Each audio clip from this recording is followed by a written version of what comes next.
This is LBC from Global, leading Britain's conversation with Nick Abbot. Hello.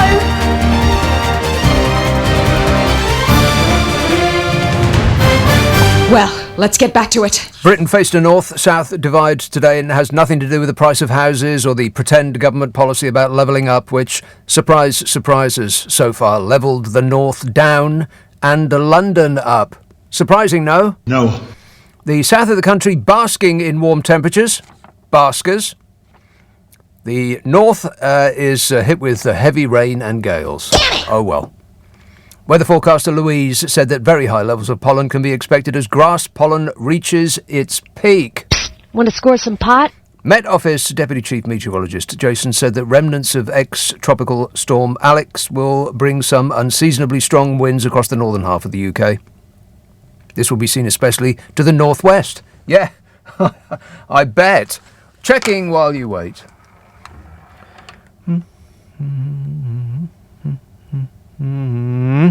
Aha! Just as I suspected, Glasgow, raining tonight and raining tomorrow and raining on Sunday.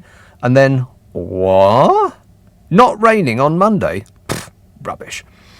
Or Tuesday, but then raining on Wednesday and Thursday, and then not raining on Friday and Saturday, and then raining on Sunday. Basically, you're not going to get time to dry out. You'll be damp from now until the end of time. Winds are likely to reach 55 miles an hour in some exposed northwestern island and coastal areas. See, windy conditions are up there with rain showers sometimes proving heavy due to the remnants of ex-tropical storm Alex, which doesn't sound like the kind of thing to call a storm, does it, Alex? Seems a bit familiar. From tomorrow, the south of England could see the best of the weather with warm, sunny spells and highs of 75.2 degrees Fahrenheit. And you double it and add 32 to get from Her Majesty's Fahrenheit to European traitor surrender centigrade, which I'll have to do because of EU regulations.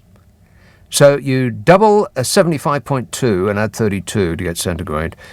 So 75.2 times 2 is 165.4, and 165.4 plus 32 is 208.4. Wow! It's going to be 208.4 degrees centigrade in the south tomorrow. Can you believe that? No. A few showers expected to dampen East Anglia tomorrow. That's what it says. It's going to dampen East Anglia tomorrow. The main focus for showers, however, will increasingly be parts of Scotland and Northern Ireland. But despite the breeze across the country, temperatures are expected to hit highs of 75.2 in London tomorrow. That seems actually like summer. Wow. Stephen, out of the Met Office, said that temperatures like that are not unusual. It's not unusual for early summer in the UK, with warmer continental air responsible for the temperatures. Warmer continental air responsible for the temperatures? What? Oh, continental air. Second-hand French air? Who wants that? Disgusting. On Saturday, the country is going to be windy with some showers across the northwest. Cooler temperatures on Saturday. But in the south and the east of the UK, drier, temperatures closer to average for the time of year. Saturday, windy, showers or longer spells of rain in the northwest. Elsewhere, sunny spells, scattered showers, and dry and warm throughout the south. Well, it's beginning to seem like summer, ain't it? The outlook for Sunday to Tuesday, sunshine and showers on Sunday. Most places dry on Monday. And then cloudy and rainy for the northwest on Tuesday. Sunny spells continue elsewhere. Chilly nights. Would you like to hear the long-range forecast for the next 4 weeks? No. OK, this is till the 23rd of June. To begin, changeable spells of rain in the north, sunny and dry in the south. Next couple of weeks. Temperatures slightly below average, but warming up across the south. Then, fine and dry weather across the southern and southwestern parts of the UK. The north, and especially the northeast, will remain cloudier and breezier with showers or spells of rain. Towards the end of the next 2 weeks, more unsettled for most. Oh. And then, last week in June, first week in July. You ready? This is it. Summer. Good luck, everybody. Fingers crossed. Above average rainfall for most. Well, it is Glastonbury and it is Wimbledon, so what else were you expecting? Last week of June, first week of July, above average rainfall for most, followed by average weather for Wimbledon and Glastonbury. Well, suppose we're going to just have to take it, aren't we? 0345 6060 973. This suspiciously keen caller in Isleworth, Ravi. Yes, Nick, how are you? I am great, mate. Firstly, let me give you my investigation. I went out 9:30 to put some petrol in, local garage, and as I was going in, really, the price was going up on the board. It increased from 188 to 192. I can only unleaded. Wait a minute. Wait. Back up. 192. Yes, unleaded. Wow. I've seen 180 something, but I haven't seen 190 anything yet. Not yet. I can only assume it's the weekend. They're making fools of us. Well, and Nick, more specifically, Ravi, they're making a fool of you. You're right, Nick. Another thing is, Nick, have you seen the people on the news? They kind of interview people in the petrol station, and they ask them, "What are you doing here, and how much you're filling up?" And they fill up the tank, and they've got a smirk on their face, and then they say, "Oh, we can't cope," but they're laughing. I find that strange. Now, have you seen their interviews on the news when the people turn up at the petrol station? Yeah, in the way that you just described it. No, I haven't, Ravi. I've got no idea what you're talking about now. They have a smirk on their face, and they say they're not going to go. What are you on about? Like, when the news people turn up at the petrol station and they ask the people what are they doing, they say, "I'm filling up my car." What do you mean, what am I doing? Yeah, and they're saying, "Oh, it's terrible, it's terrible." Yeah, it's terrible. Yeah. And they're laughing all the way. Ha ha and ha ha. Nick, I mean, when was the last time you filled up your tank? While laughing, never. Yeah. I never find it funny. Maybe that's just me. Thanks a lot, Ravi, for whatever that was. And we're off to a great start. Julia email. Already I'm behind on the emails. I haven't even started yet. Look at this. How many pages? Oh, that's ridiculous. How can there be 5 pages already? How do these people keep getting my number? Get Dean Dunham back in the building. He has a lot of explaining to do. Julia emails. Have you noticed how many people nowadays, mainly women, speak with a croaky, gravelly voice? Mainly women. What are you saying, Julia? She says, I don't know if it is deliberate or unintentional, but we didn't hear people speak like that a few years ago. I get the impression that these people think it sounds sexy. It doesn't. As if the upward inflection syndrome wasn't bad enough. We're hearing more and more people doing this too. What on earth is going on, says Julia. Well, I don't know, maybe people are smoking too much. Smoking and drinking refreshments. Booze. Might have something to do with it. I have no idea what you're on about either, Julia. I have no clue as to the content of this show so far, and I'm running it. Alarming. Tom says, are you one of those people who collect commemorative coins? No. In that case, did you notice the well, he doesn't know what my answer is. But he carries on anyway. He says, in that case, did you notice the Platinum Jubilee commemorative 50p coin advertised in the Metro newspaper? It costs 70p. What? How can a 50p coin cost 70p? He says, then I spotted the postage and packing, £3.99. How much packing does a 50p coin worth 70p need? Well, that's a good point there, Tom. If I were you, I'd save the postage and the packing, whatever packing comes with it, because that seems to be the most valuable part.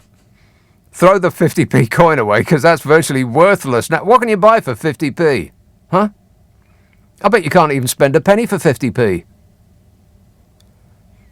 Seriously though, what can you buy for 50 pence? You could buy probably 4 bananas. It's excellent value for money. I think you'll find that's right. Which didn't stop Bodger promising to lower the price of bananas, like anybody's thinking about that front of mind. He did. He actually said that stick with me, kids, and I'll make bananas cheaper.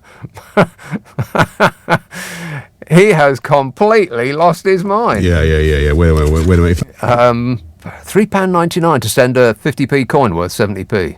Wow, it's just that alone has blown my mind. Joe texts, did you see the picture of Trump without his tango colouring in the week? So white he was almost transparent. No, I did not. A weird-looking dude, says Joe. Oh, shut up! Yeah. No, I didn't. I'd like to see that, but I didn't see that. But I'd like to, but I didn't. Not that I'm complaining or anything. I'm a whiner, and I keep whining and whining. Not like he does. Daryl says, I'd just like to say that I have full confidence in you as the presenter of this show. Uh-oh. That doesn't sound good.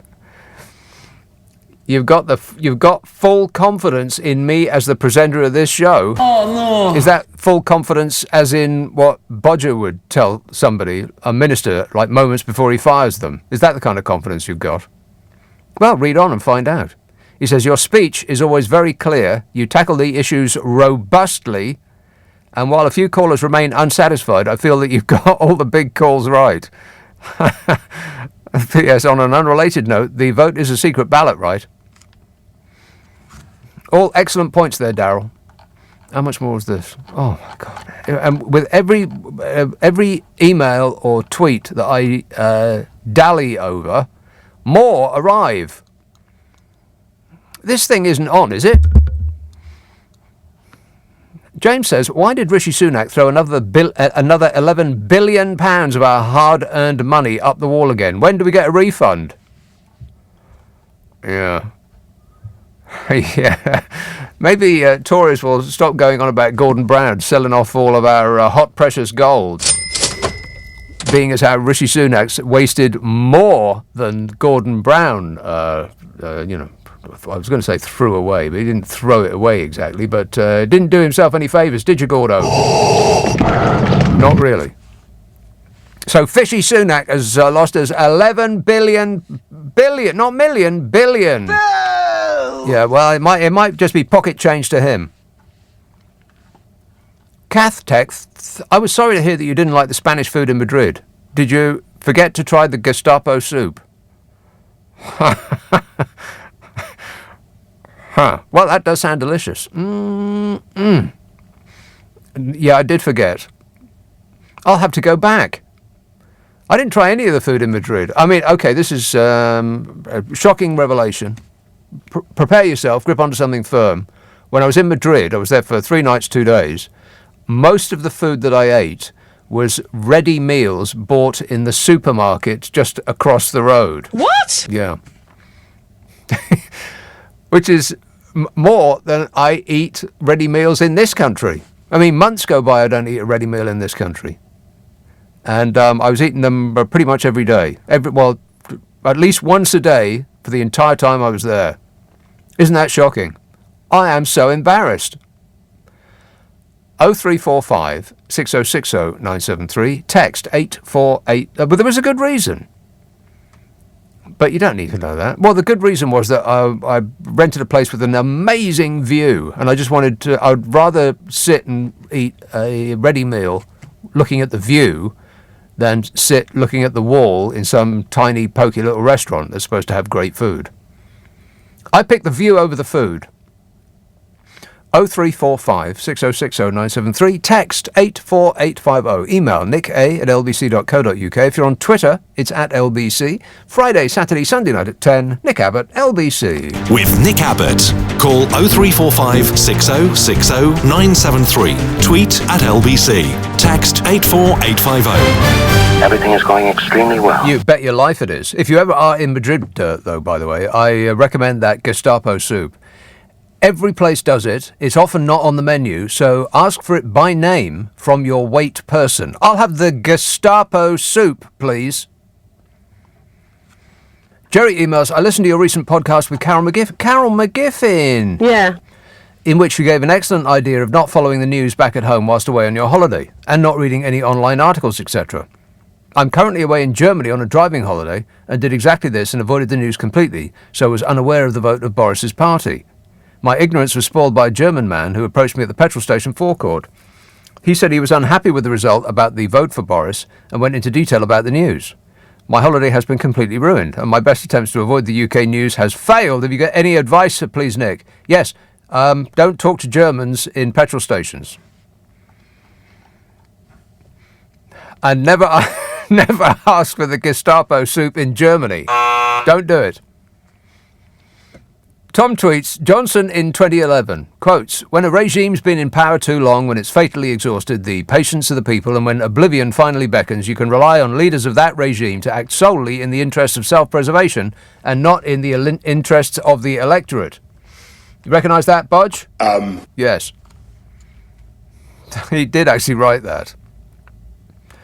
In 2011, he wrote, when a regime has been in power too long, when it's fatally exhausted the patience of the people. Yeah. Wait a minute. When oblivion finally beckons, you can rely on the leaders of that regime to act solely in the interests of self-preservation and not in the interests of the electorate. I followed the ministerial guidance at all times. I followed the ministerial guidance at all times. Really? I followed the ministerial guidance at all times. Really? I followed the ministerial guidance At all times. Sure you did. If you just say it often enough, then at least enough people, enough people will believe it. And the bigger the lie, the more inclined they are to believe it. Speaking of which, in a speech that followed him dressing up in someone else's work clothes and pretending to do their job for a taxpayer-funded photo opportunity, Bodger Johnson pledged to slash government spending and cut taxes. He's funny, no? No. And where's he going to start? Well, he'll start by reducing tariffs on imported food. And which food does he have his eye on? That's right, olives and bananas. Fabulous. Seriously, when has anyone ever said that they wished bananas were cheaper? What is he talking about? Or that they wished that you could get more olives to the pound. Olives and bananas. I mean, come on. The Crime Minister also signalled a drive to cut the size of the state. That is, the number of people that this government had to employ to get Brexit done at ruinous cost to us poor dopes who pay for it all. They hired a vast number of people to get Brexit done. Have they got it done yet? No. No, never will do. Never, ever, ever, ever, ever will do. I don't believe that there's any such thing as having got Brexit done, because the regime will always need something to pick a fight with France about. You know, for the benefit of their fans, who just love this stuff. The more time goes on, and the more it seems self-evident that Brexit is actually the ruination of this once great nation, the more they're going to have to start picking whining fights with the EU and claiming victimhood.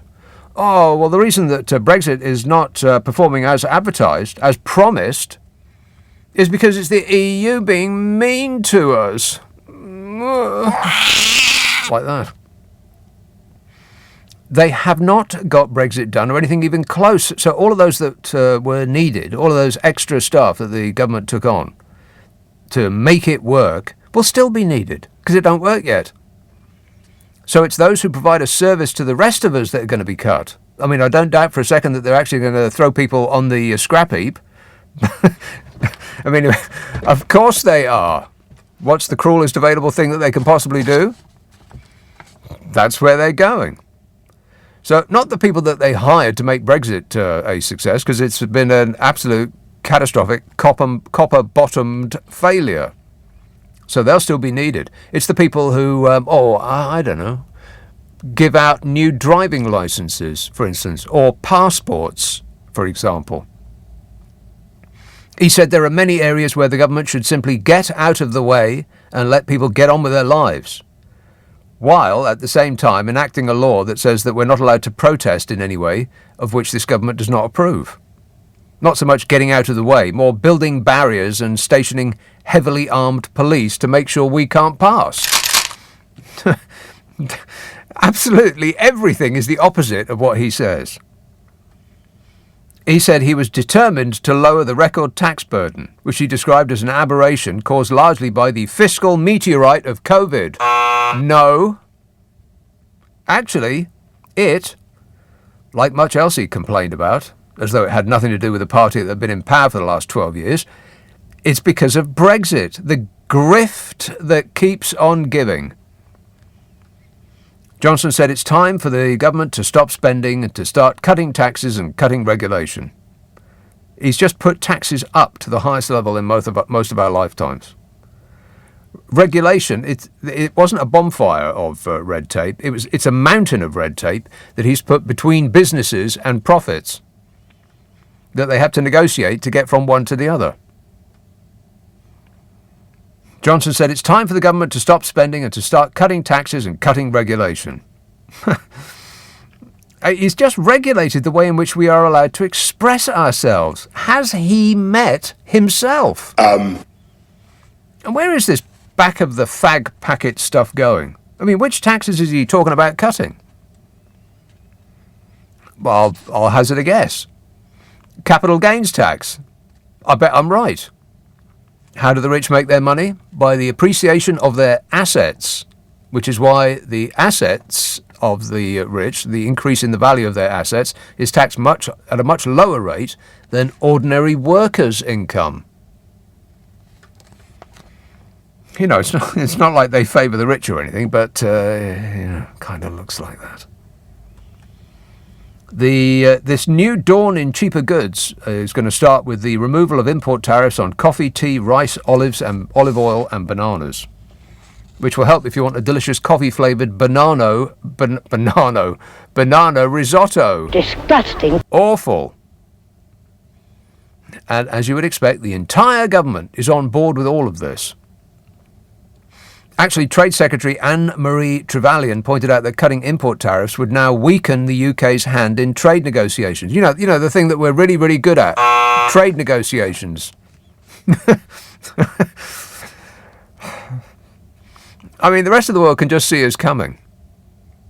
I say, let's put Lord Frost in charge of all of it. What could possibly go wrong?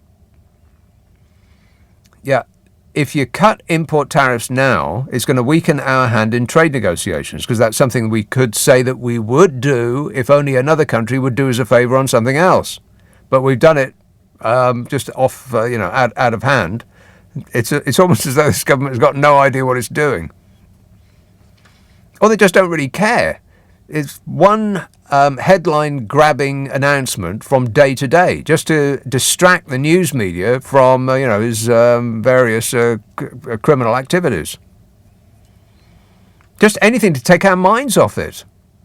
It doesn't really matter at this point.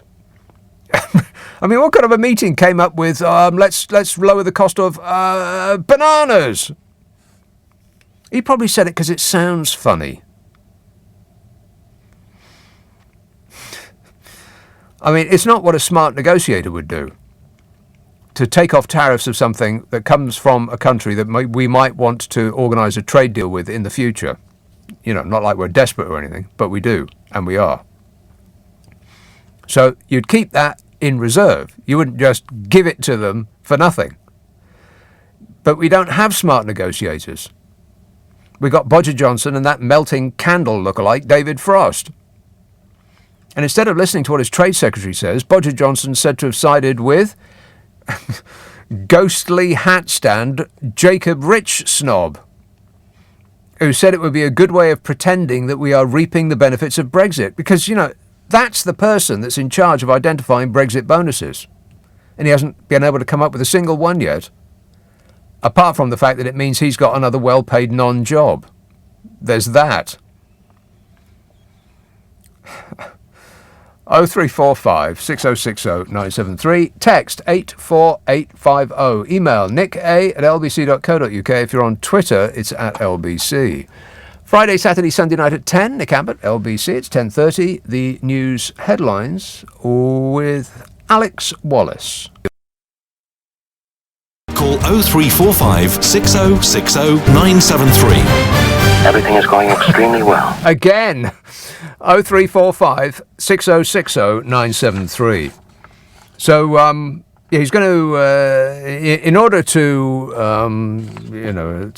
fight the cost of living crisis, Boris Johnson is going to take the tariff off bananas.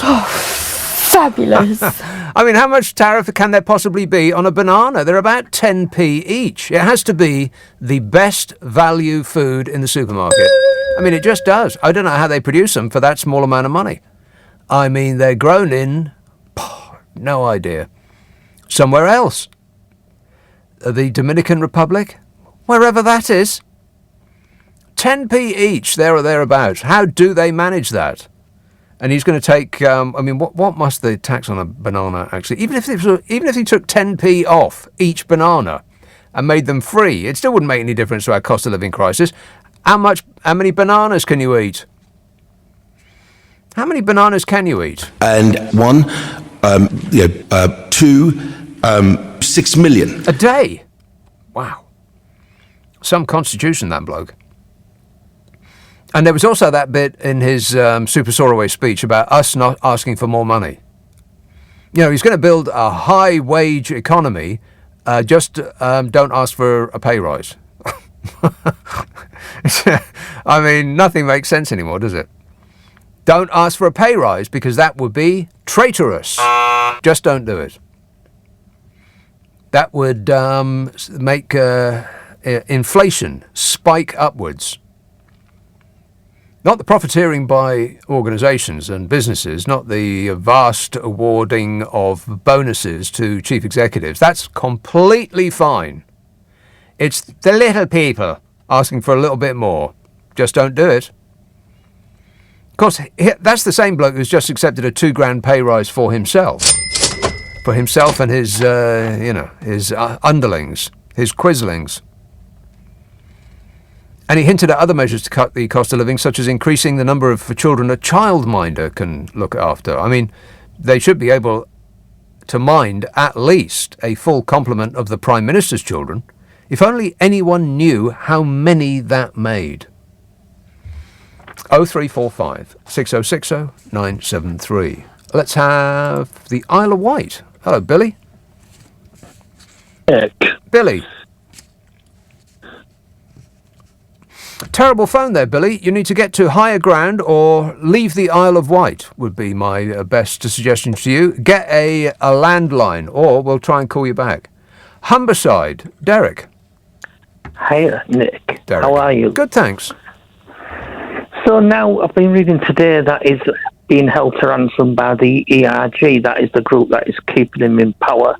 They're wanting to go hardline in Northern Ireland with the EU as normal, bringing Brexit back to the thing, the only thing that they can win an election on.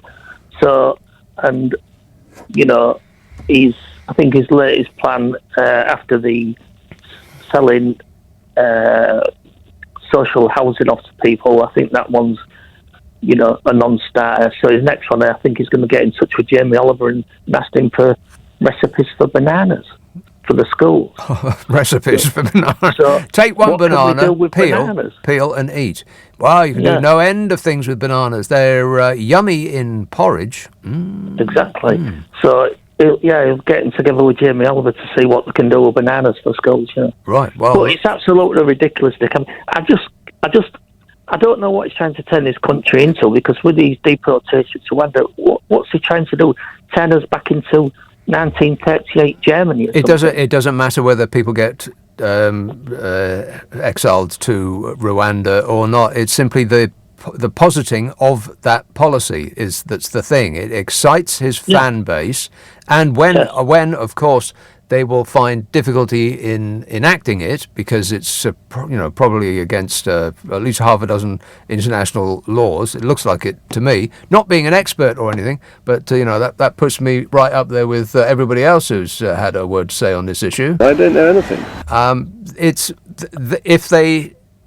When they say that they're going to do that, people whoop and cheer. A certain element whoops and cheers. When they say, we couldn't do it because of lefty lawyers and enemy of the people judges, then their fans whoop and cheer even more, but with added fury and shouting.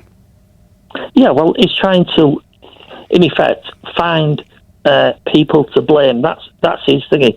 Trying to always find people to blame for his inadequacies and his government's disgraceful running of the country. And all I'd like to say to all decent people out there that want to still keep Britain, a decent place to live, then write to your MPs, write to your Tory MPs, right. and everybody's got to, row up against this because it's absolutely disgraceful. I seriously doubt that they're remotely interested in a word that any of us got to say, apart from in the run-up to a general election, when they'll be very keen to hear our opinions. And in that case, Nick, at the next general election, we've got to be absolutely smart. If you're in a Labour, wherever the greatest challenge is to the Tories, then vote for that party. Right, but it's much more fundamental. It's more fundamental than that, Derek. At the next election, we have to be smart and actually vote. Come on, people, just vote. This constant refrain of they're all the same and it doesn't matter who's in. It's nothing ever changes. Please, just stop thinking like that and get out there and vote for the least bad option. It's infuriating the turnout. I mean, people say that it's a record turnout when it approaches 3/4 of the people that could have got off their bottoms and just waddled down to the end of the road. I mean, it's not like America. You don't have to drive for 3 hours and stand in the baking hot heat for half a day. It's always just at the end of your road. They're everywhere, polling stations. So next time out, it doesn't matter really whether it's a small or a big election. Just do it. You'll feel better about yourself. Thanks a lot, Derek. Let's try the Isle of Wight again. Hello, Billy. Oh, hello, Nick. There you are. Can you hear me now? Very well. Oh, good. How are you, Nick? Yes, good, thanks. Oh, good. Well, I'm enjoying your show as always. And I was sat here, Nick, thinking about, obviously, the announcement Boris Johnson made, with mortgages for people on universal credit. Right. And I was saying... Oh, you've gone away again, Billy. Oh, have I disappeared again? Hello, Nick. There you are. Does your phone come with instructions? Because I don't think you're using it right. Do you know where your mouth is? Yeah. Is that better? Yes. Sorry. Good old technology. Yeah. I think user error, Billy. No, I'm just going to blame technology. Righto. Then I'm going to do what the Tories do. Just blame it on something else. Blame somebody else. Yes. Good plan. But yeah, I want, obviously, like the universal credit announcement, Bojo's made. Yes. Well, I was saying to your chap on the phone, the telephonist guy, we know that by doing that, obviously the Tories are on their way out, don't we? Because when do they ever do something for the working class? The little people. Yeah, not leprechauns. Exactly. It doesn't seem like they're doing anything at all. This is another one of these I'm gonnas. It's going to excite a certain element, but when you think about how it could possibly work, it all completely breaks down. How is somebody who is on universal credit, who is already trying to make a decision between, in the wintertime, heating and eating, how are they going to be able to save for a deposit? Unless we're going back to 100% mortgages, which will actually have to be over 100% because it costs an enormous amount to move, regardless of the price of buying a place. I mean, you've got solicitors and you've got moval companies and there's searches and all the rest of that stuff. It's going to cost you at least 10 grand, something of that order, in order just to buy a place. And people haven't got 10 grand. No, everyone in this, almost everybody in this country is just 1 or 2 months' wages or income away from being thrown out on the street. Who's got £10,000 just lying around the place? But it's not just 10. They're going to have to come up with, I don't know, £15,000, something of that order for a deposit. The people who are on universal credit haven't got 25 grand just lying around that they can use to buy property. So I don't know what he's talking about. I mean, I'm not even on universal credit. Billy, again with the phone. Sorry. There you are. You're going to have to give me a yellow card, Nick. Yeah, you're getting excited. Calm down. Calm down. I suppose I'll just leave you on one last thing, Nick, and that's you mentioned Gordon Brown. Well, anyone that turns around now and says, because we all know that Gordon Brown wasn't responsible for the banking crisis, that was going to happen anyway. So they always wheel out, don't they? Oh, he sold off the gold. Well, I seem to recall he sold it for about $2.5 million, and you said earlier on that the government have lost about $10 billion due to COVID loans. So I think that one's well and truly case dismissed and closed, isn't it? Well, they can't rely on that again while telling us that they are fiscally responsible. Worse than Gordon Brown by any measure. They're on their way out, aren't they? Well, I'm not. I wouldn't predict that entirely. I wouldn't bet money on it. Again with the phone, Billy. God, sorry. I need to put it near. I need to put it near my mouth. Yeah, exactly. Yeah, I'm going to send you a diagram in the post of where your mouth is. Watch for it at your door. 0345 6060 973. Text 84850. Email nick@lbc.co.uk. If you're on Twitter, it's @LBC. Leading Britain's conversation. LBC with Nick Abbot. I think it might be worth reading out that quote over and over and over and over again. Boris Johnson in 2011 wrote, "When a regime has been in power too long, when it's fatally exhausted the patience of the people, and when oblivion finally beckons, you can rely on leaders of that regime to act solely in the interests of self-preservation, not in the interests of the electorate." Bingo! He keeps telling us who he is, and we keep thinking, oh, he doesn't mean that. That is him. Up and down. Bodge. Yes. Acting solely in the interests of self-preservation. I'm going to get a T-shirt made. Dean texts, "Steve Allen has gone quiet on you this week and not a word out of him about you. Have you both kissed and made up?" Well, what does he normally say about me? I mean, that implies that he goes off on great diatribes about me. I mean, I know I am fascinating, but... Angie texts, "Good evening, what are your thoughts on Rwanda?" Well, I think it's just another distraction. It's just they're just making this stuff up on the hoof. Just thinking, what can we do to them today? Or how can we distract them today? Oh, I know. Where's Rwanda? Let's look it up on a map. We'll send them there. Hurrah! Rwanda. Well, they had a judgment today that went in their favour. Campaigners and lawyers from Cherie Blair's old chambers have lost a High Court bid to block the government. And it had nothing to do with Cherie Blair, but they just couldn't help themselves by making it about Tony. Bill! Like it's got anything to do with him or her. From her old chamber. She doesn't work there anymore. Campaigners and lawyers have lost a High Court bid to block the government's plan to send migrants to Rwanda, paving the way for the first flight to go ahead on Tuesday. If it does, I bet it's the only one. Migrants are due to be given a one-way ticket to the East African nation as part of the Home Secretary Priti Patel's caring agenda.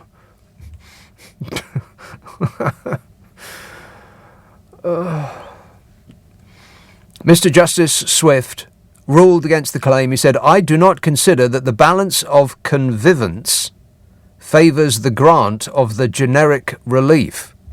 What's he talking about? Is that English? I do not consider that the balance of convivence favours the grant of the generic relief. Assuming that's not a typo. I've never heard of the word convivence, so I looked it up just now. And it's hang on a minute, I've got it right here. It's coexistence or cohabitation or carousing together. Disgusting. What's that mean? Carousing?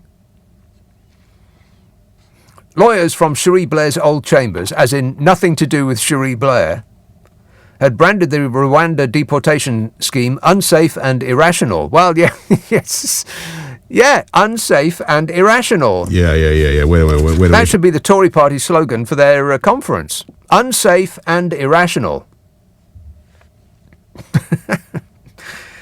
The Democratic Republic of Congo's army fired 2 rockets at Rwanda this morning, apparently.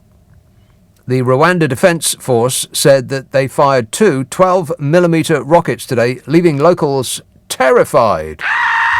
The government says there's nothing to be concerned about, all very safe here. Just a war zone, that's all. There were similar shellings on March the 19th and May the 23rd that injured people and destroyed homes. Other than that, perfectly safe. Up to 130 migrants have been notified they could be removed, which is an interesting number, because the thing that they keep showing us over and over is that Hotel Rwanda.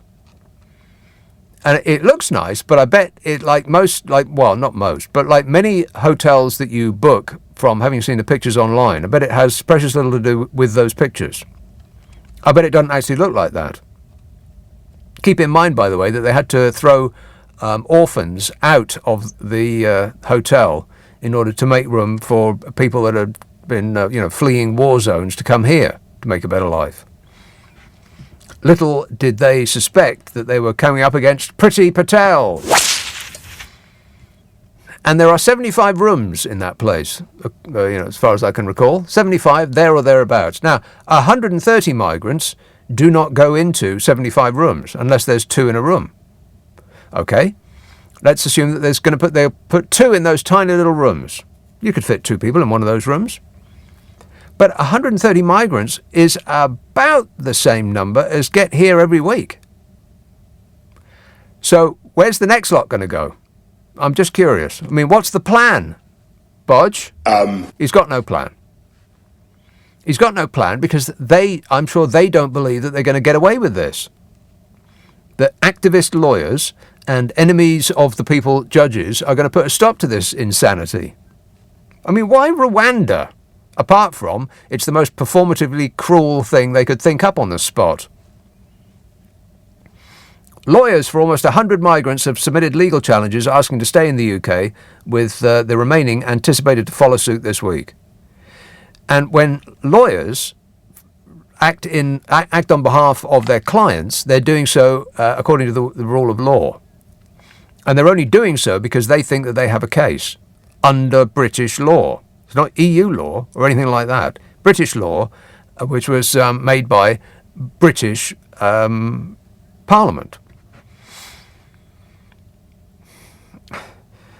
So what the government is going to do is spend vast amounts of our money fighting these lawyers who are acting on behalf of their desperate clients. There will literally be no amount of money that this government is not prepared to spend of ours in order to make it sound as though they're doing something. Because that's the part that most people just ignore. Oh, it's like lefty activist lawyers who are, stymieing the government's intention to do us all a favour. Well, A, they're not doing us all a favour. This thing is costing us a vast amount of money, not including the amount of lawyers' time that they're going to be hiring in order to make this, to keep it in the news, while claiming whining victimhood. Oh, we couldn't do it because, these lefty lawyers, they're activists. No, no, they're not activists, they're lawyers. If you stop breaking so many laws, Bodge, then lawyers wouldn't have to be acting against you. Simple. So they're not going to put them over there. And we know that that's true because of the amount of accommodation that they've hired, which has got 75 rooms in it, which even if you doubled people up in a room, you'd still run out in 1 week. So what more evidence do you need? The Home Office has already cancelled removal directions for 3 people who asked the High Court to prevent their deportation to Rwanda. In the hearing, it emerged that 2 more people will also have them cancelled. And every story of cancellation will give the government the opportunity to whine. Oh, all these laws, all these dreadful laws, as though the law has nothing to do with the government. Mr. Justice Swift said the final hearing in the case will be heard in July, by which time the government will have thrown out 100 more distractions to, take our eye off it. The Home Office said it's expected legal challenges, but is determined to deliver this new partnership, and insisted the policy fully complies with international and national law, while Downing Street and Boris Johnson remains confident that the policy is legal. Well-known legal expert Boris Johnson. Yeah. Wait a minute. I mean, you couldn't make it up, could you? So there it is, Angie. My thoughts on Rwanda. It's just a big bunch of hooey. which was never intended to work. It's just intended to glean headlines, which it has done in vast amounts and will continue to do so, while those activist lawyers do insist on standing up for, the law. DC tweets, did you know it was National Empathy Day yesterday? But that was then. Today we're all about spending vast sums to fly desperate asylum seekers to a land far away. Yeah, no, and that's the point that we should all be concentrating on. The vast amount of our money that is being spent on this silly plan just to glean a few headlines. I mean, they could have saved a vast amount by just buying an advert in a newspaper and assuring their fans that, don't worry, they really are cruel. Still being cruel on your behalf. Vote for us. 0345 6060 973, text 84850, email nick@lbc.co.uk. If you're on Twitter, it's @LBC. Friday, Saturday, Sunday night at 10, Nick Abbot, LBC. My name's Dominic Raab, and I'm a Tory.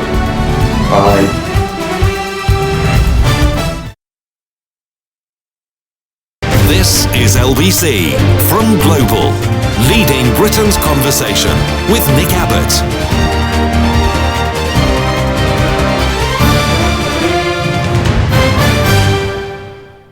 Oh, I was momentarily distracted. by Tory MP Heather Wheeler. Tory MP Heather Wheeler has been accused of showing contempt for voters after saying that Birmingham and Blackpool are god-awful places. Well, that's just a fact. The MP for South Derbyshire said, is the Parliamentary Secretary in the Cabinet Office, also holds the post of Assistant Government Whip. And the apparent slip came at the launch in London of an initiative to upgrade digital civil services to help the government focus on the public's priorities. Well, I'll tell you what, the public's priority is getting Bodger Johnson out of number 10. But they're ignoring that. They're pretending that is not the public's priority. Poll after poll after poll after poll after poll suggests that is our number one priority. Any chance of us getting that? I'll take that as a no. Boris Johnson in 2011 wrote, "When a regime's been in power too long, when it's fatally exhausted the patience of the people, and when oblivion finally beckons, you can rely on leaders of that regime to act solely in the interests of self-preservation, not in the interests of the electorate." Yeah. Wait a minute. Wrote Boris Johnson. 0345 6060 973. Middlesbrough. Hello, Terry. Hi, Nick. Are you well? Yes, good, thanks.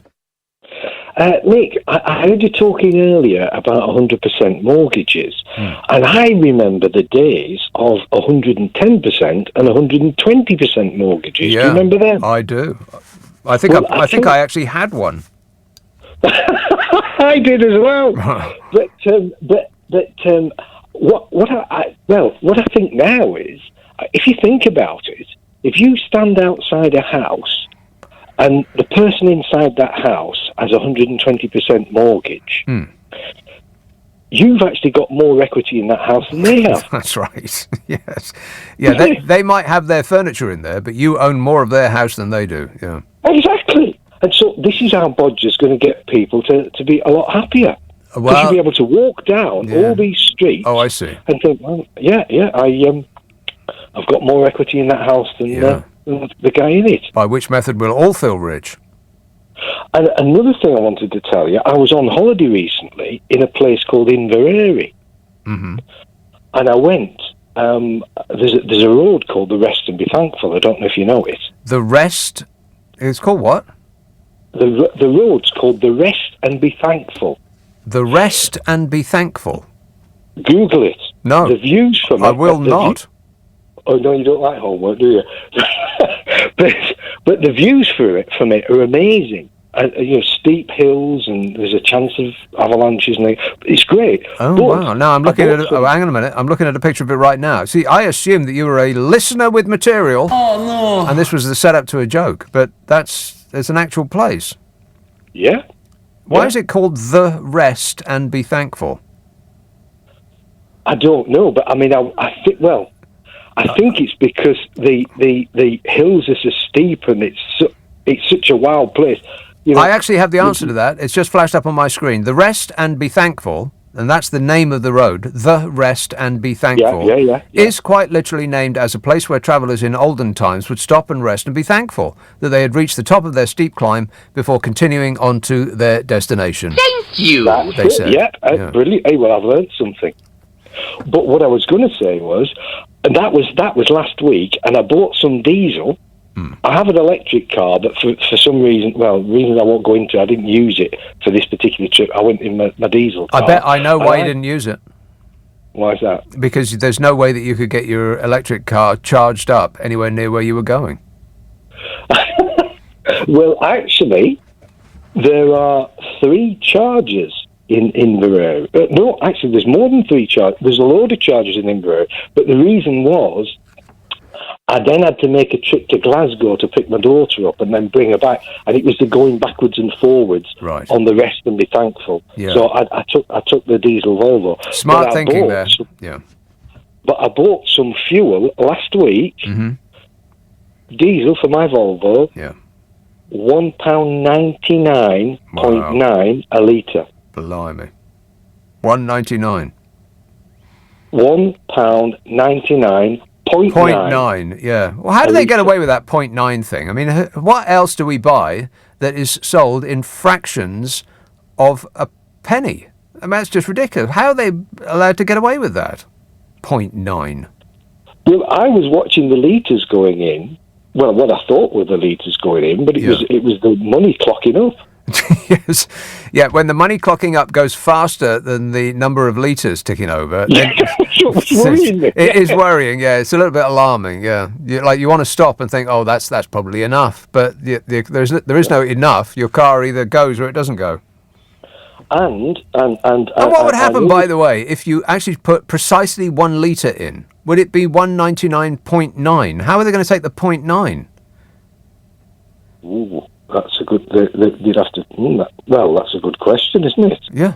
You'd have to make it up with a packet of polos or something. No, there would always be the 0.9, unless they're going to charge you more or give do you a favour. Oh yes. Well, I shall try that next time. Right.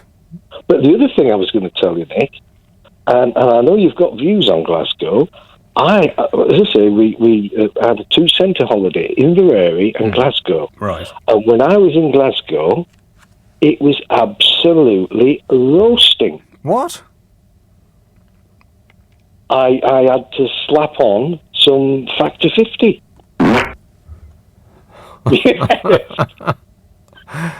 That's absolute nonsense. You didn't have to do anything of the sort. It can't possibly have been sunny in Glasgow. I don't believe it.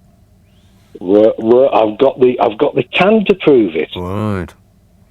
Well, it sounds like you've squeezed in the opportunity for some sunshine in the northwest, an opportunity that will probably never happen again. So it's just sheer dumb luck that you managed to pull that one off. But well done.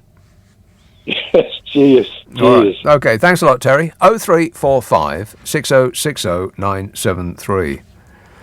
David texts, my friend who is unable to work is celebrating that he can now use his housing benefit to buy his flat. He is now planning to buy a private jet with his universal credit and a luxury yacht with his personal independence payment.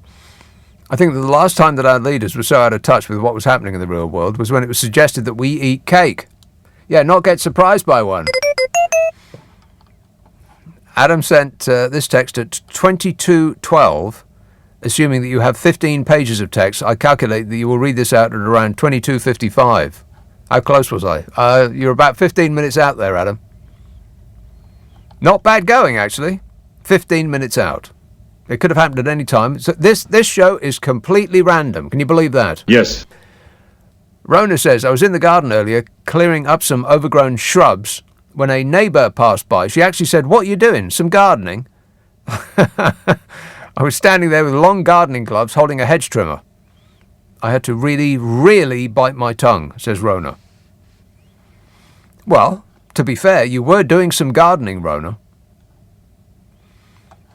Ian says, today I listed a 7-inch vinyl single on eBay for 50p.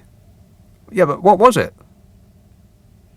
What 7-inch vinyl single on eBay for 50? Oh, I see. This was back to what we were talking about earlier on, about what can you buy for 50p? A 7-inch single.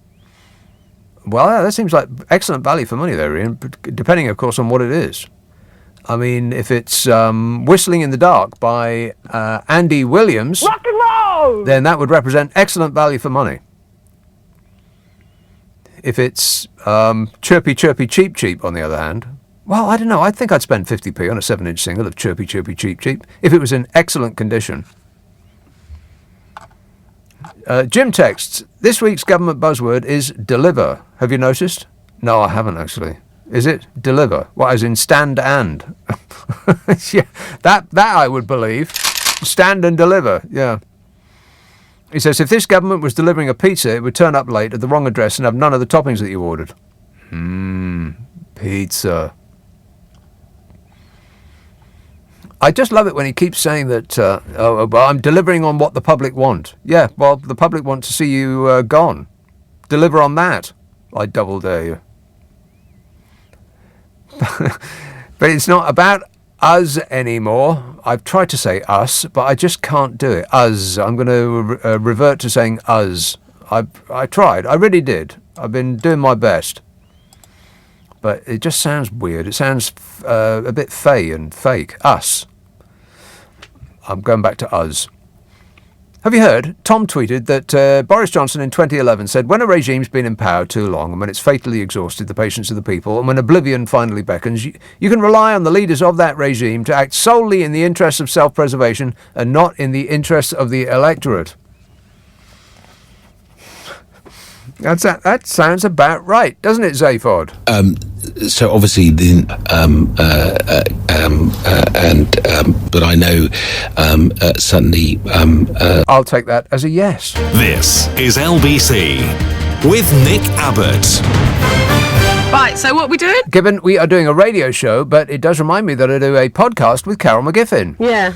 In which we try to solve people's problems while laughing our faces off. If you have an issue that you'd like us to solve, then prepare for a certain amount of disappointment, but do send it to the following address, nickandcarol@global.com, nickandcarol@global.com, and be prepared, like I said, for, limited amounts of satisfaction. But I do think you'll find it funny.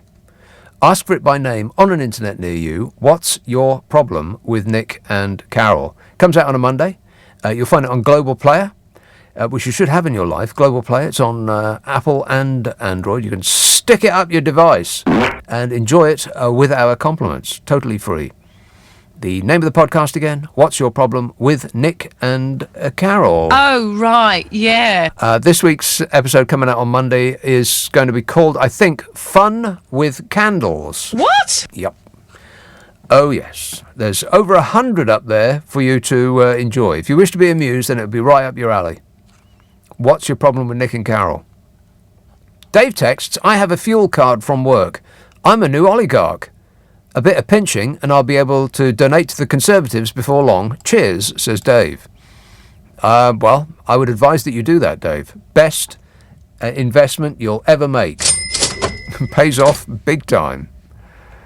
Billy texts, are you joining me on the London naked bike ride tomorrow? Disgusting. No. And furthermore... No. You're not allowed to hire one of those public bikes, are you? For a naked bike ride? And why does it have to be naked? Can't you just go on a bike ride? They're not going to close all of London again for this thing, are they? Oh, I can't stand it. Last 2 weeks have been a complete nightmare. You couldn't get anywhere near the centre of London. And the police had or the authorities in general, had helpfully closed off all roads that led into London, and just it sent you on like a death loop. Around and around and around and around you went, trying to get somewhere, but it found it impossible to do it. Not that I'm complaining or anything. Whinging and whining and moaning. But please don't close London tomorrow, especially not for a naked bike ride. What's that about? Why does it have to be naked? Josh says, you're right about Led Zeppelin. They are mixed too heavy on the bass. Rock and roll! Even Jimmy Page's 1990s remastered album doesn't remedy the problem. I also concur with you, the best ever gig, Kid Creole and the Coconuts, 1984, without a doubt. Well, I didn't say it's the best ever gig. I said it was certainly one of, like top 5. Kid Creole and the Coconuts at the, the place with the thing. Can't remember now. Just north of London. It's actually a really famous gig. I mean, it's one of those things that if everybody that said that they were there were actually there, then the venue would be twice its size. Kid Creole and the Coconuts in... I can't remember. Anyway, I know I was there. 0345 6060 973. Bromley. Hello, Oliver. Hi, Nick. How you doing? Good, thanks. Great show, by the way. I really enjoy listening to you, Nick. Aylesbury Friars. Correct. Aylesbury Friars. That was it. I knew I'd come up with it in the end.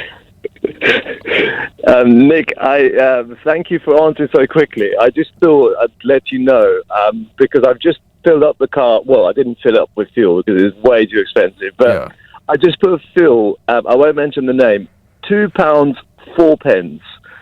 Wait a minute. Wait. Are you telling me that that's the price of a litre of fuel? Yes, and I can, without mentioning the name... Where is it? It's Junction 4, M25, before you take the exit for Orpington. Right. And the other thing I wanted to share with you, Nick, is when was the last time you went to a petrol garage and used one of the air compressors to blow your tyres up? You know what? I can't remember because I bought a handy one that I keep in the boot of the car. Do you remember roughly the price you paid when you did it last time? Oh, you mean in a garage? Yeah, it's well, of course it used to be free because it's just air, right? And then they started to charge. Wait a minute, no, it used to be free, and then they started charging like 10p, and then it was 50, and it's probably £1 now. Is it £1? Nick, at the same garage, I had to put air in the rear tyre. £2. Oh. I had to put £2 for air, Nick, for air. Wow. Well, that is an excellent lesson. Don't ever go into a garage on a motorway. Just don't do it. Thank you, Nick. Great show. All right, thanks a lot, Oliver. 0345 6060 973. £2, what did he say? £2 4, £2 5 for a litre. Can you believe that? No. I am stunned. And it just keeps going up and up. I mean, I had the opportunity of, this seems weird now, I had the opportunity of filling up at £1.70 something, and I passed it up. Because I thought, well, it's half full, the tank, I don't need it now. It can't keep going up. It'll probably be cheaper this time next week. Now I feel so foolish. What an idiot. Howard says, the female croaky voice is called vocal fry. What does that mean? Particularly common amongst American women. Apparently it was started by Donna Summer on her Love to Love You Baby song, so it's been around for a long time. It sounds horrible. I am a linguistics graduate, says Howard. Right. I've got Love to Love You Baby. Well, she didn't sing that with a croaky voice. I mean, Donna Summer's voice was just really pure and powerful. Croaky? Pat says, today I drove into a petrol station and walked into the shop to buy some groceries. Oh, God, you're not one of those people, are you? Come of it, Pat. Buy your groceries in a supermarket, for crying out loud. We've got a queue of people trying to get on with their day, waiting for you to get back to your car and pull it away from the pump. Anyway, Pat says, today I drove into a petrol station and walked into the shop to buy some groceries.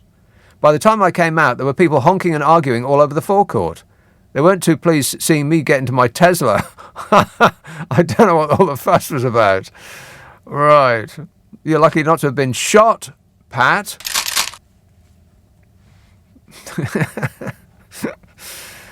That just drives me up the wall. And there should be some way of fixing that. I mean, you should have to pay for your petrol and then move it to another part of the forecourt and then go in and do your shopping. Don't leave it at the pump and then go in and do your weekly shop. That drives me up the wall. And then they get back into their car and then they just sit there and they sit there and they sit there and you're thinking, oh my God, will you just move? What are you waiting for? They're probably checking their phone to see all those vitally important updates they missed since 10 seconds ago when they last checked their phone. Don't get me started on phones. Tim says, I was going to text you, Nick, but all you do is complain about how many you get, so I'm not going to. Well, that's a relief. Thank goodness you're not one of those people, Tim. How many pages of text and emails have I got to do? 6. Meanwhile, not one single blooming call. Nobody calls this show anymore. Just writing. I've said this before, but if you had told me 20 years ago that the number one favourite thing for people to do in the future would be typing, I wouldn't have believed you. And yet here we are. The strongest muscle on people's bodies now is their thumb. They're just stabbing away at their phone. Typing and typing and typing and typing. Simon says, I am not the kind of person who is easily led or influenced, but I did let my guard down and listen to your recommendation and watch the updated Mad Max film, of which you said it was better than the original 2 films. Without a doubt. Without having read the rest of this text, so I don't know where it's going, the film that we're talking about is Fury Road, Mad Max Fury Road. I'd say that it's right up there with Terminator as one of the best action films of all time. Correct. Terminator 2 and Mad Max Fury Road. I mean, it is just absolute carnage from start to finish. It's great. There's no plot. There's no love interest. There's barely any dialogue. It's just mayhem from start to finish. It really is tremendous. Anyway, Simon is about to disagree with me about this. What? Yeah. That's what I suspect. He says, well, it's a no from me. Once again, a remake of a good film from the 60s, 70s and 80s that relies on special effects rather than story. No, Simon, you're way out. There were hardly any special effects in that film. It was all real cars. I think they pulled about 100 cars, took them to the desert, and then just destroyed every single one of them. Barely a special effect in there, I think you'll find. And it wasn't a remake at all, because the 1 and 2 had stories. There wasn't much of a story, but there was a story there. Whereas that's not really the case with Fury Road. It's just damage from start to finish. Anyway, Simon says, it seems to me that there are no new ideas anymore, so they had to nick ideas from a time when there was originality in the arts. Well, there is truth in that. Yeah, there ain't no new ideas anymore. Everything's been done under the sun. You could say that with music, and you could say that with films. I mean, just go to your local Cineplex, and what's there? It's films with numbers after them. I mean, I don't know what we're up to with Fast and Furious, but it must be double digits by now. I haven't seen any of them yet. I'm playing catch-up. But no, don't listen to Simon. Simon's an idiot, and I mean that in the nicest possible way. Mad Max Fury Road, just great. Let's see. Let's take one of these calls. Squeeze it in before the news. I'll try. Bodmin. Hello, Malcolm. Oh, Nick, how you doing, mate? Good, thanks. Nick, that fella motorway petrol station. Yeah. Moaning about the cost of putting air in his tyres. £2 to blow up his tyres. Haven't you heard of inflation? Oh, no. No. Oh, I am in pain. I've been sideswiped. I didn't see that coming. Ouch. Right, well, keep your eyes open, mate. Nick, the Royals, man, have they got a downer on Bodger? First of all, they give him a reading, which describes him.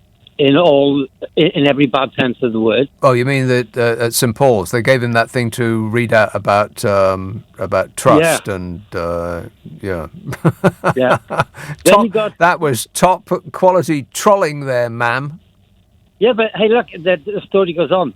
Then you've got the royal crowd booing him as he's going up the steps. Hip hip.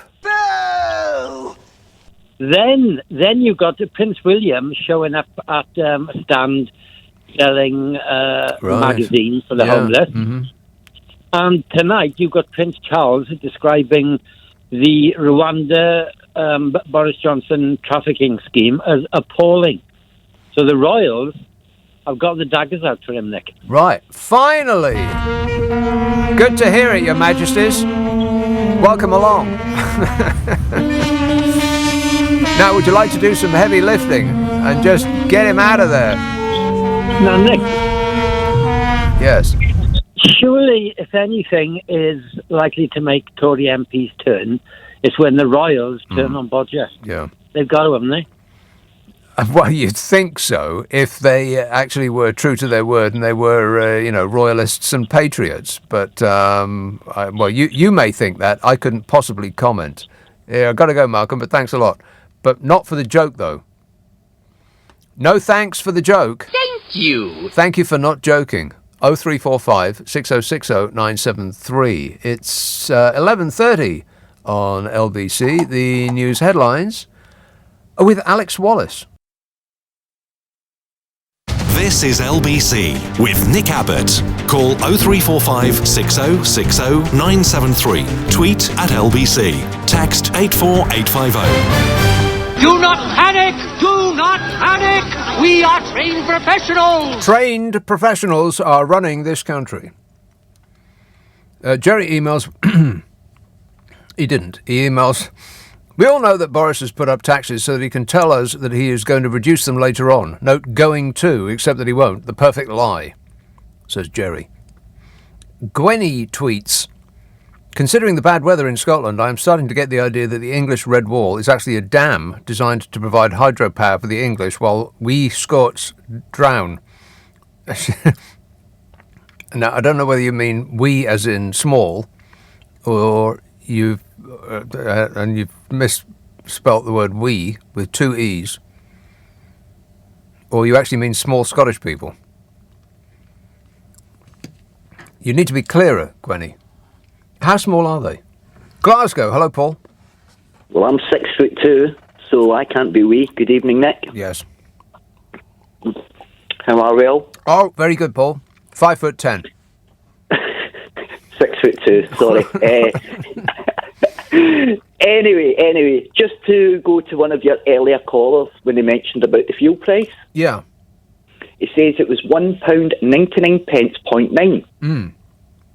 Couldn't you get 1 litre, pay the £1.99, then go and get another 1 litre, pay £1.99, and save all those 0.9s? Oh, I see. You mean in that scenario, they would allow you to get away with the 0.9? Yes. So you'd fill up a litre, pay for a litre, and fill up again, then save all those 0.9s. Yeah.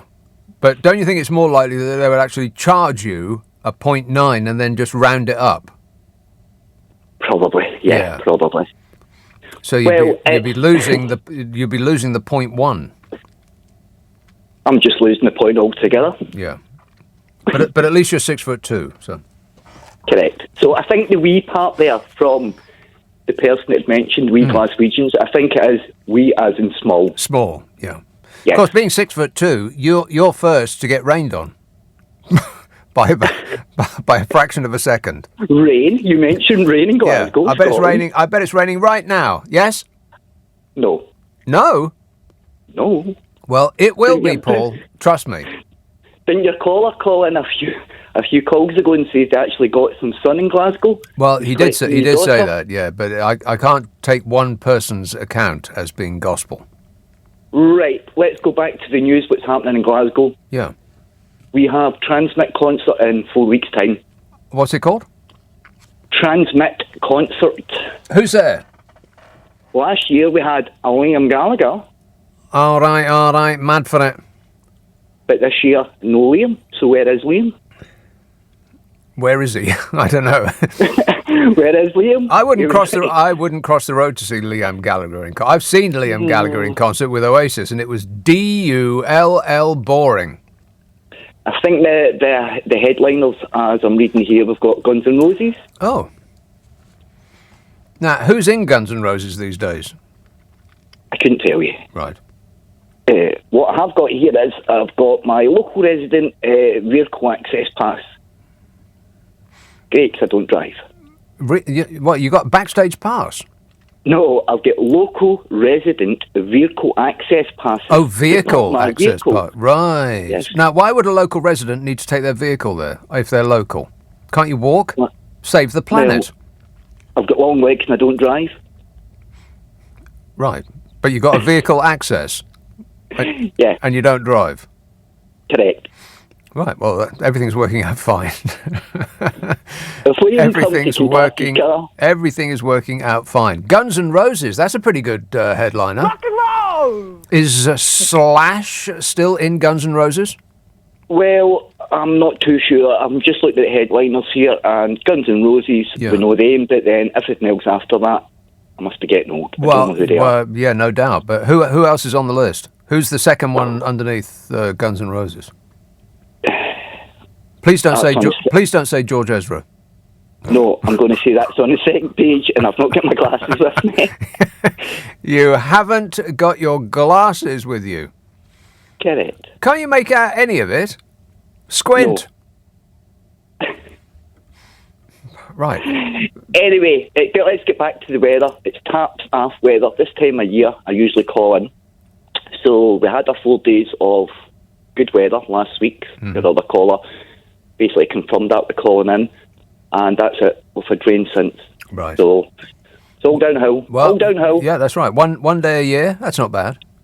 Average. I'd call that average. I spent 3 months from January. Well, admittedly, it was January, February, and March. Living in Glasgow. I mean, most of the time that I've lived in Scotland, I was living in Edinburgh. And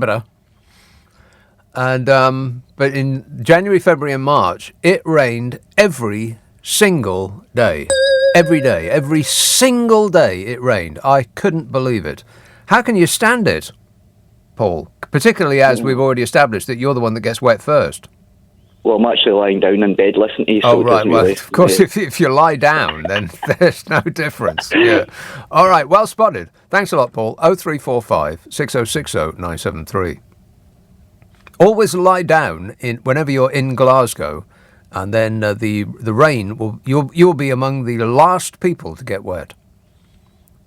Jerry emails. No, read that. Gwenny says, I've read that. Way ahead of schedule.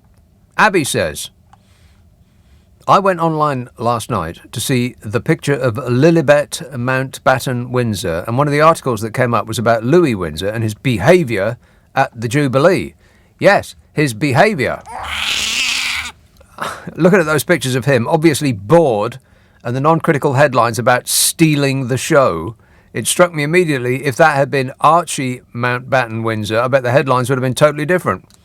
It would have been along the lines of Feral Archie. Feral Archie, that the Sussexes had not brought him up right, etc. The usual press media would have been full of negative insinuations about the reason for his bad behaviour. You bet they would. Yeah, that kid seems like, I don't, I only mean this metaphorically speaking, but he seems like he needs a slap. Behave yourself, child.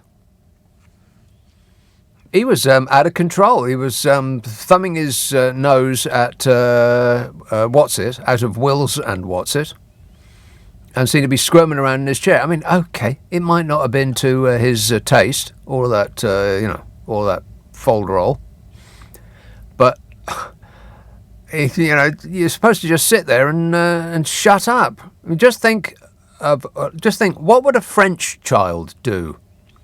They'd sit there motionless without complaining, is what they do, and they do it in French. Philip emails, have you managed to see the new Top Gun film yet? Yes, I did.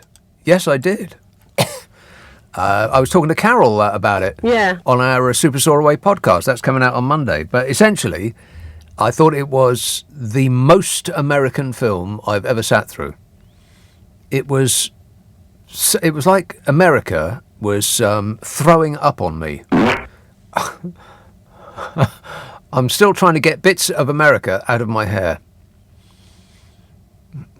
There was just no likable characters in that film, which was really bizarre to me because it seemed like, isn't there anybody to like apart from Tom Cruise himself, who does likable for a living? I mean, you always sort of pull for his character no matter what he is, even if he's a serial killer. You're still rooting for him. But that's why he's number one. But all of the rest of the characters were terrible people. I mean, you didn't actually want any of them to survive. And no spoiler alerts. Warning! Don't worry about it. I'm not going to ruin it for you. But people who like Star Wars will like it. If you like Star Wars, then there's a lot of similarities. As in, copied it wholesale, seemed to me. But there's no getting around it. The footage, the flying footage, is absolutely brilliant. I would see it again just for that, but I wouldn't pay to go and see it in a cinema again. But when it comes around on TV, I'll definitely be sitting there with a metaphorical box of popcorn. If only they made popcorn that doesn't make a noise, then you count me in. Hackney, hello, Richard. Hello, Nick. I haven't seen the new Top Gun. Right. I haven't seen the first Top Gun either. But I do know that when they were filming the first Top Gun, the way that they got those action sequences with the fighter jets is they built models, and then they got the camera, and they strapped a back-and-decker drill to it with a bit of wood set slightly off-center. Oh, yeah. And switched it on, so it kind of vibrated and made it look like it was going through the air at high speed. Right. Well, that makes perfect sense. However, I have to say, whatever they did, and there was some words, because he does all of his own stunts, and there was word that he actually trained to be a fast jet pilot. Now, I know he can fly helicopters, but I don't know what the actual training is involved to become a fast jet pilot. It's like John Travolta can fly a 747. Oh, well, that's true.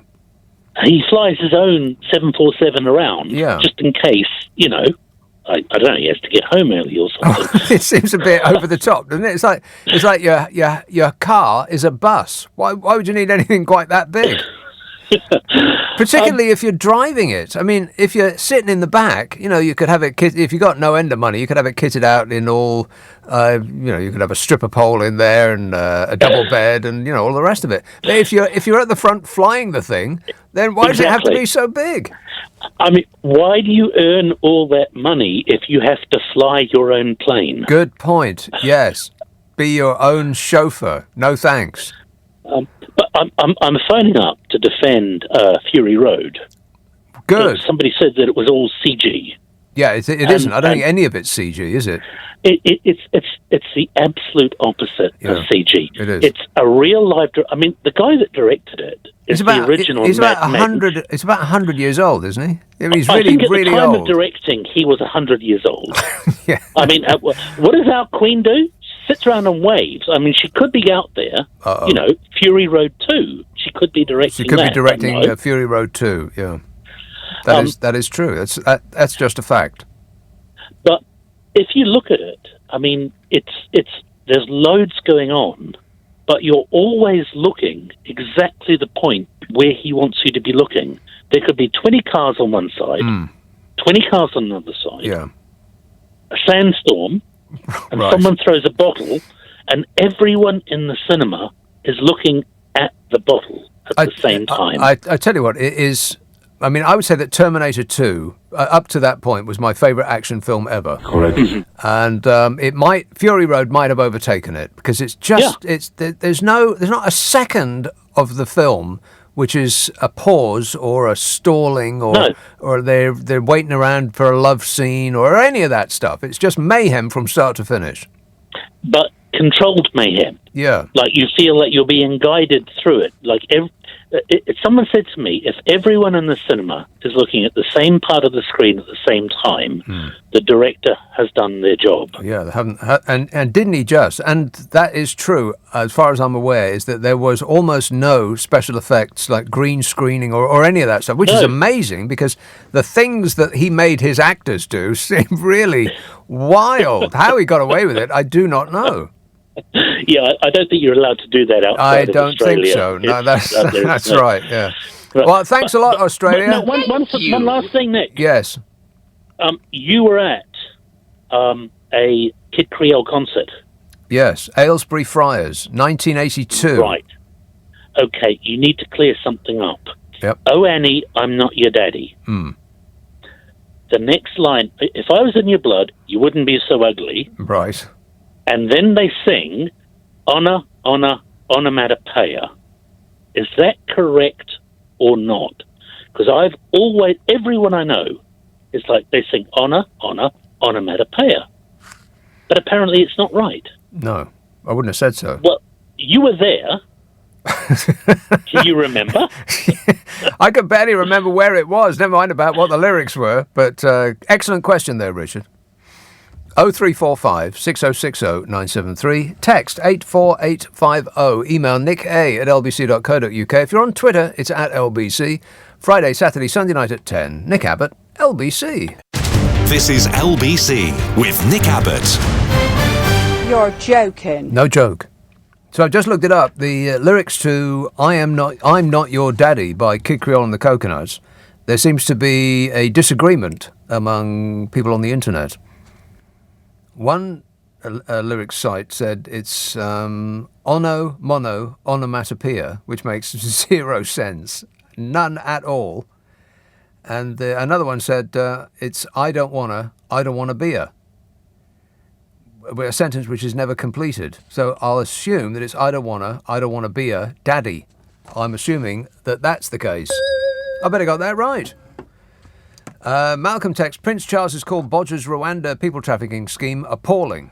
Well, good for you, Chaz. Paul says, who knew Britain's love of panto could be so damaging? What do you mean? I don't know what that means. Is it a reference to something that I've said already on this show? I don't listen to this show. Diana says, was it Boris Johnson who told us the EU were demanding bananas had to be straight? Yeah, I think it was. Yeah, I mean, he used to come up with all of that, all of that folderol. Yeah, he was lying about it. Come to find out, but I'm sure that he's going to be, a decent, legal, honest, and true from this moment on. Yeah. Wait a minute. Let's have Salford. Hello, Gaz. Hello, Nick. Good evening, Gaz. Hi. On your previous call, Guns N' Roses, Slash. Mm-hmm.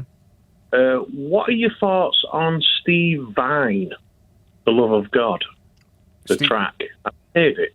Steve Vai. Yeah, Steve Vai, sorry. Oh, Vai. Have you not heard? No. No. Okay, I'll not say to you look it up because I know you don't do homework. No.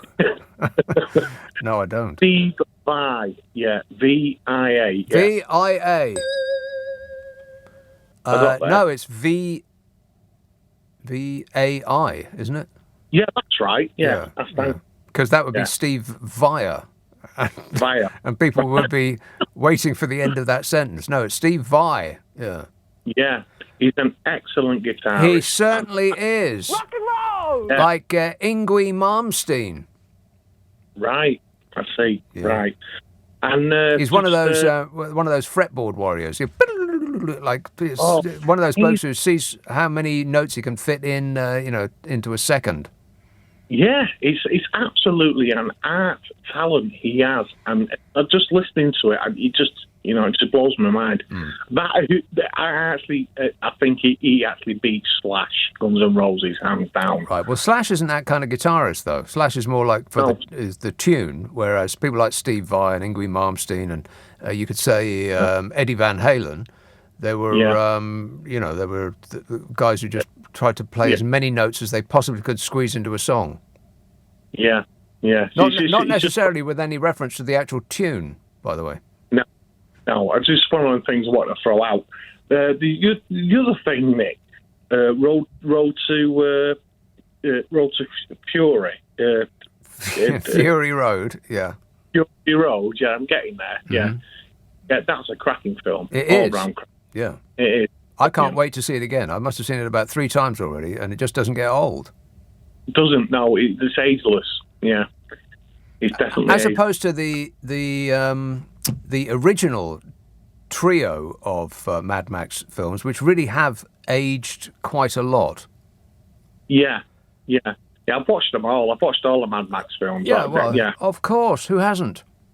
Yeah, and just before I bugger off, why did you go to Madrid and have a ready meal? I know. I embarrass myself, but I didn't just have one. I had them 3 nights in a row because I just wanted to sit there and look at the view. I knew that the view was the thing. That's why I picked the flat that I rented. And I food you can get anywhere. You can get food anywhere, but you can't get that view. And I'll probably never see it again. So I thought, in the evening, that's what I want to watch. The view. Well, it's a well-deserved holiday, by the way. Thanks, Gaz. I appreciate it. 0345 6060 973. A small break. 2 days, 3 nights. That's all. Diana, and it was the first holiday I've had in, I don't really know, like 7 years, something like that. I mean, and the last one was like 3 days in Florence. I really should take a break. Yes? No. Where am I?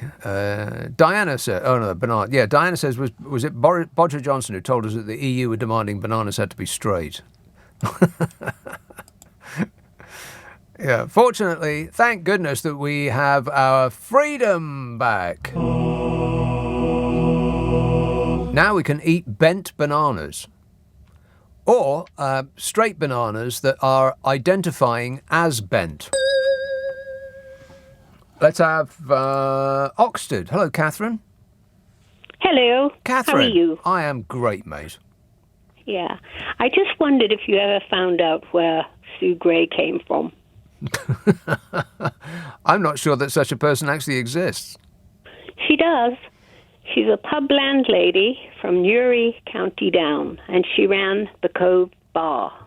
The what bar? She's Cove, C-O-V-E. C-O-V-E, yeah. Yeah, the Cove Bar in Newry. Right. And it's a very roughest part of County Down. Anyway, she's married to a fellow named Bill Conlon, and he played a guitar. He played like American country music at the bar. Oh. And they both now work for the government. Isn't that weird? How did they make that leap? It does seem bizarre. He played country and Western music. Ugh. Yeah. Anyway, that wasn't the interesting point. The interesting point was how they made that jump to the government. And also, there's rumors that she's a spy, or was a spy.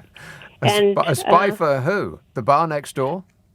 Oh, well, she went there during the Troubles. Well, she was there during the Troubles. Right. So she apparently had, this bar was on the border. Well, hang on a minute. Whoa. Yeah, I don't think I've heard anything of this order, and neither do I think I want to air it on this show. You sound familiar. No. Catherine, Catherine.